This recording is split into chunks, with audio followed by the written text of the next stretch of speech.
మహర్షి దగ్గర చాలా మంది శిష్యులు ఉంటారు. అందులో ఉదంకుడు అని ఒక శిష్యుడు ఉంటాడు. అతను చాలా సత్యవంతుడు. తర్వాత గురుభక్తి ఎంతో మెండుగా కలిగిన వాడు అతను ఉంటాడు. అందుకని గురువుకి కూడా చాలా ఇష్టమవుతాడు ఉదంకుడు అనేవాడు. మిగతా అందరినీ గురుకులానికి వచ్చాక కొన్ని రోజులు వాళ్ళకి విద్య నేర్పించేసి పంపించేస్తారు కదండి. కానీ ఇతన్ని మాత్రం తన దగ్గరే అట్టే పెట్టుకుంటాడు. పెట్టుకొని ఎందుకంటే అతను అంటాడు, నీ నీ శ్రద్ధాశక్తులు, నీ భక్తి ప్రపత్తులు నాకు చాలా నచ్చాయి, కాబట్టి నువ్వు నా దగ్గరే ఉంచుకుంటున్నాను. నువ్వు ఇక్కడ. అతను కూడా అలానే ఉంటాడు. అతను కూడా గురువు గురుపత్ని చాలా ప్రేమగా చూసుకుంటున్నాను. తర్వాత కొన్ని సంవత్సరాలు అయ్యాక ఒక రోజు అడవికి వెళ్ళి కట్టెలు తీసుకొని రమ్మంటారు. అతను కట్టెలు తీసుకొని రమ్మంటే అతను కట్టెలు కొట్టు చూస్తే అతనికి చాలా ఆయాసం వస్తుంది. ఆయాసం వచ్చి ఇలా తల వెంట్రుక ఒకటి జారి కింద పడుతుంది. అది చూస్తే అది తెల్లగా నెరిసిపోయి ఉంటుంది. అయితే అతనికి అంత వయసు అయిపోయింది అనమాట. అంత వయసు అయిపోయినా అన్ని సంవత్సరాలు అతను అక్కడే గౌతమ మహర్షి దగ్గరే ఉన్నాడు. అప్పుడు అతను అనుకుంటాడు, నేను ఇన్ని సంవత్సరాలు అయిపోయిందా, ఇంత పెద్దవాడిని అయిపోయానా నేను అని గురువు గారి దగ్గరికి వెళ్ళి బాధపడతాడు. ఇట్లా నేను ఇన్ని సంవత్సరాలు, నువ్వేం బాధపడకు, నేను నీకు మళ్ళీ యవ్వనాన్ని ఇస్తాను అనేసి అతన్ని మళ్ళీ యవ్వనవంతుడిని చేసి నీకు నా కూతుర్ని కూడా ఇచ్చి పెళ్లి చేస్తాను, నువ్వేం బాధపడకు అని చెప్తాడు. అప్పుడు అతను అంటాడు, మీరు నాకు ఇన్ని సంవత్సరాలుగా నాకు ఇన్ని చేసి విద్యలు అని నేర్పించినందుకు నేను మీకు ఏమైనా గురుదక్షిణ ఇచ్చుకోవాలి, ఆ గురుదక్షిణ ఏమైనా ఇస్తాను, అదేమి ఇవ్వాలో చెప్పండి అంటాడు. ఏమీ అక్కర్లేదు బాబు, సంతృప్తి అన్నది అన్నింటికన్నా మించిన గురుదక్షిణ, అది నీ నుంచి నాకు లభించింది, నాకు ఏమీ అక్కర్లేదు అనేసి గౌతముడు బయటకు వెళ్ళిపోతాడు. అప్పుడు గౌతమ మహర్షి భార్య దగ్గరికి వెళ్తాడు.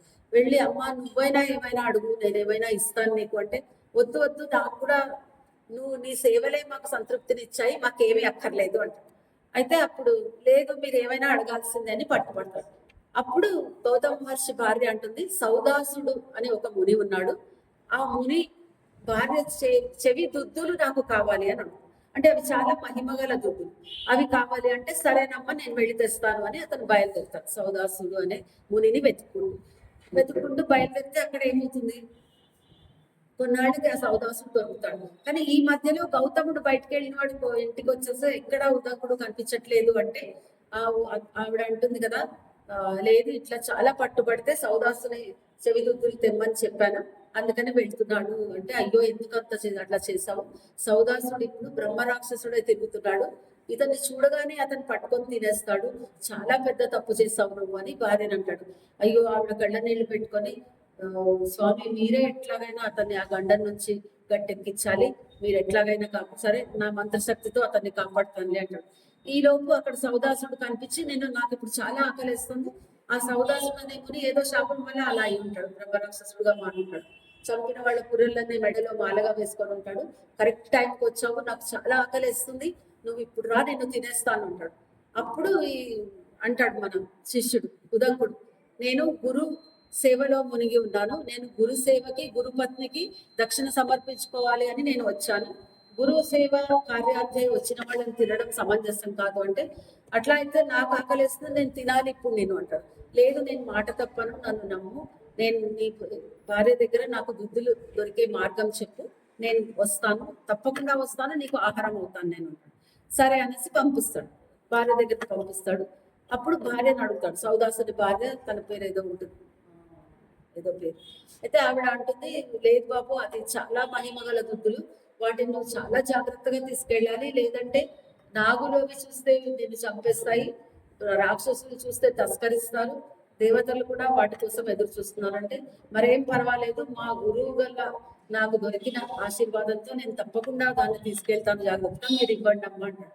అయితే నేను ఇస్తాను, కానీ మరి సౌదాసుడే నిన్ను పంపించాడు, నా భర్తే నిన్ను పంపించాడు అని నాకు నమ్మకం ఏంటి అంటే, మళ్ళీ వెళ్తాడు సౌదాసుడు.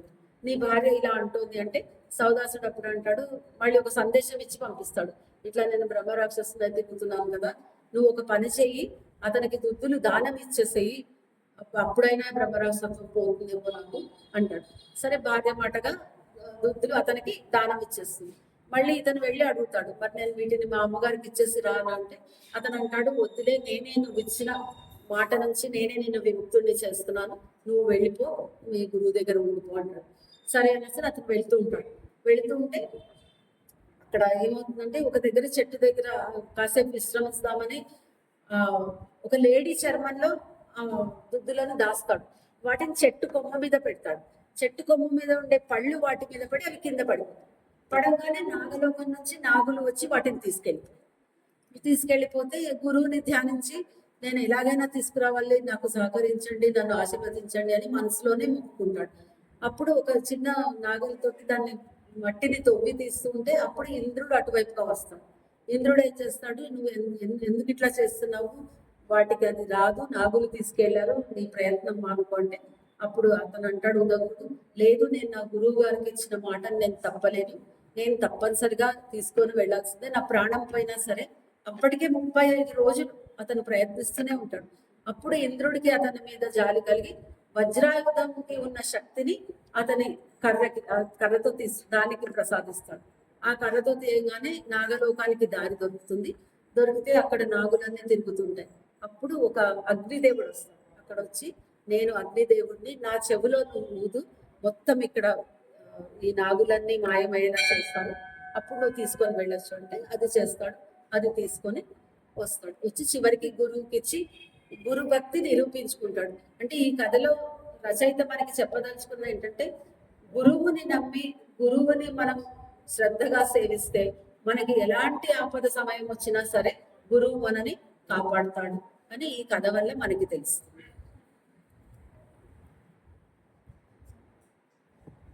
గోవిందనామాలు చెప్తాము.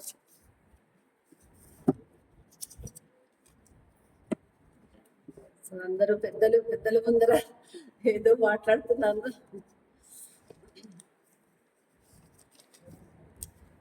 గోవిందనామా కృష్ణ గారు. శ్రీనివాస గోవింద